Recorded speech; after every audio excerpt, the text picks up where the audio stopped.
What up, van fans or Starlink enthusiasts? Sean here with Sean and Don Ventures. First off, I know what you're thinking. This isn't one of our normal videos. Our normal videos, we're showing beautiful landscapes as we travel the country, more adventure video styles.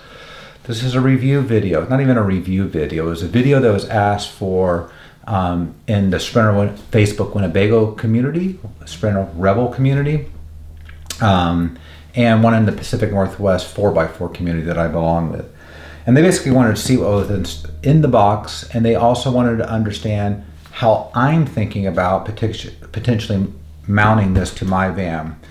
And the reason I want to make this video is because so many people ask questions about it, and I want to share my plan for it and see what you guys think. I want to get your opinion. There's so many creative people in this space that have great ideas, and I want to share my idea for mounting this up, and I want to hear if you have a better idea for that too. It's just a collaboration video, so don't expect to get into a lot of details. It's going to be very high level. I'll do an unboxing with this, and then I'll just kind of lay things out, and I'll talk through, here's what I'm thinking. And that's what I want to hear back from you. So if you belong to the Revel group on Facebook or the Pacific Northwest 4x4 van group, go ahead and comment in that group. If you don't belong to those groups because you're not a Revel owner, you don't live in the Pacific Northwest, just comment below on the YouTube video. And once again, if you like this type of stuff, especially if you like adventure style videos, like and subscribe to our channel. We post about weekly, not always weekly, but about weekly. All right, let's get after it. All right, we're gonna try this mount configuration. All my stuff, most of my camera stuff, my tripods and stuff are down at Al right now. My van's getting some work done on. So we're gonna try this. Starlink box. I've opened this before. I have a buddy that's had one, and I saw his open it up before. So let me just pull through it, just open it up like it is, and then we'll talk about each piece here. So we got Starlink logo, some instructions here, and it's really simple on this. It's basically satellite, an access point, cabling, app on the phone, and a stand. That's basically what we're going to get out of this unpacking video. So we have the base, just a metal, it's made out of metal base here. We have the satellite itself. We have an access point that goes inside. And I can't remember if this is the cable for the access point. And I can't remember if this is 75 feet or 100 feet of cable, but it's one or the other. That's all that's in the box here. So now let's talk about how we plan on using it. Okay, gang, so this is typically what comes in the box, right?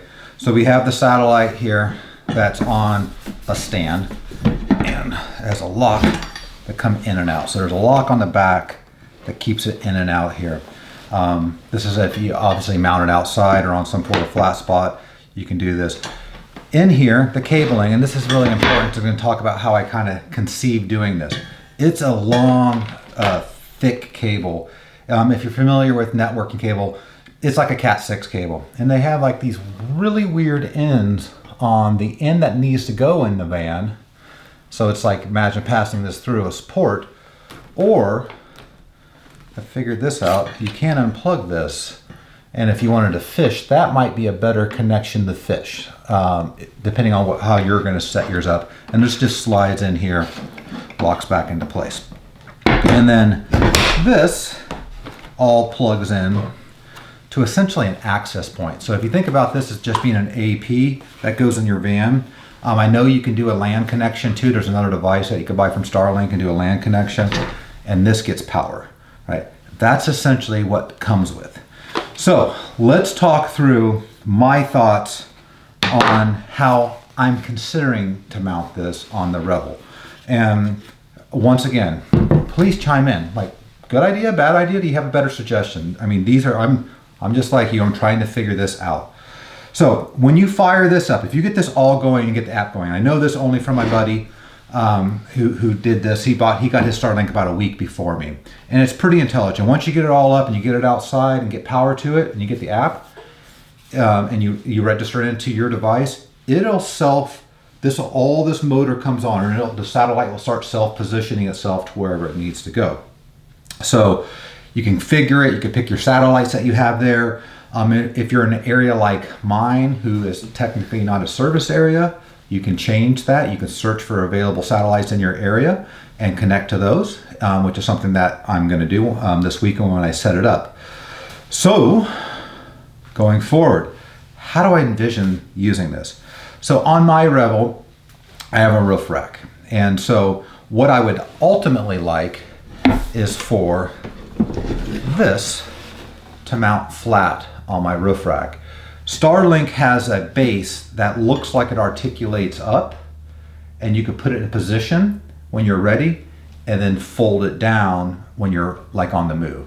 And so I have to look into that base. I'll just show a little overlay of that base, kind of what I'm conceiving. Assuming that base works the way I believe it does, I can mount it to my van and I can lay this down in a reasonably flat position. This is how I'm considering doing it.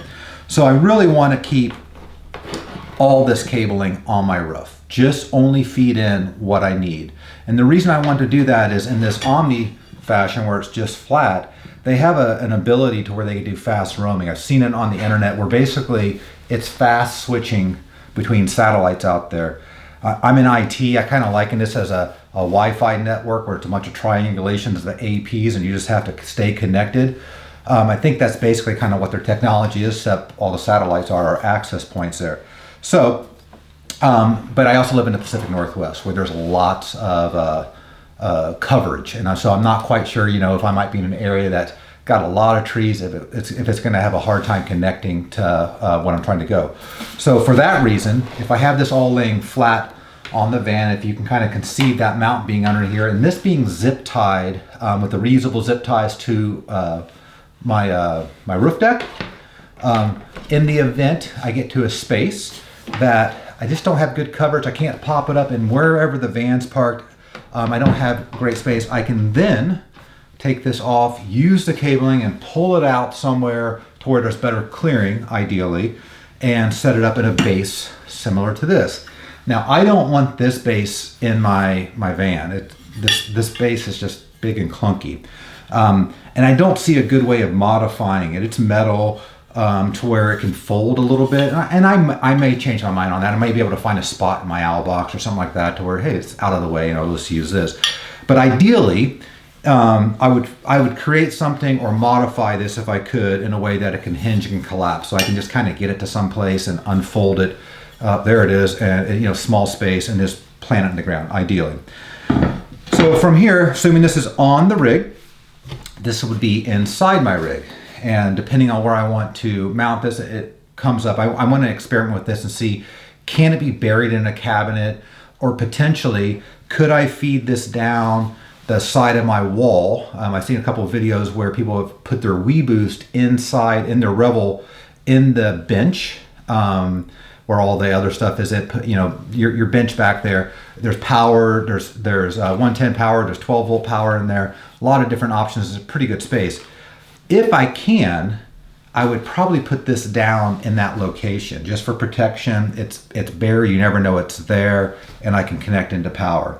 If not, if that doesn't work out, I'm going to go ahead and figure out a way to mount it. There's no mounting, there's no plates here to secure it or something like that. So it would probably have to go in the cabinet across the dinette there in the Revel. Ideally, maybe pull out, like if it needs direct signal, open the door up and just use it, have it open when you're using it. I doubt it has that kind of issues. Usually these things can go broadcast to a couple feet of solid wall. So I think it's going to be safe in that cabinet, but that's my plan. So, and then I can connect the power into this. If I ever wanted to buy the Ethernet port adapter, I can add this in and just bring it out. So that's my initial plan of how to do it, right? Is to mount this in the Revel somewhere that makes sense based on how the technology works. Ideally, keep all the cabling on the roof. That way I can repurpose it if needed. Find a different stand for the ground and buy an articulating stand from Starlink that I can pop up when I'm not in motion and lay back down flat when I'm there. What do you guys think? What's wrong? What else can I do? What else should I consider? What do you want for your van, right? What is it that's out there? Think about this configuration. Let me know your thoughts. Once again, can't guarantee any of this is going to work. It is what it is. Oh, lastly, some of you have asked, why haven't I waited for the RV version of Starlink? Simply put, I think that's a couple years away. It's the economy of scale. Elon Musk, man, that guy is brilliant, richest guy out there. So I can't put anything, he might pull this off. But typically, I'm guessing it's going to take them 2 years to get their supply chain in line to meet the world demand for this. And then once he has his supply chain consistent with delivery for what's going to be the primary market, let's face it, house, residential, these type of units are going to be the primary market, they'll start working on secondary markets like mobile for RVs. So if I can make this work, awesome. If they do come up with an RV one, all I hope is that it uses this exact same cabling, because I could just remount the dish, the new dish, with what I've already done, and I'm good. So with that, hopefully you found this helpful. Let me know if there's anything else you want to know about this. Once again, comment below. Thanks, guys.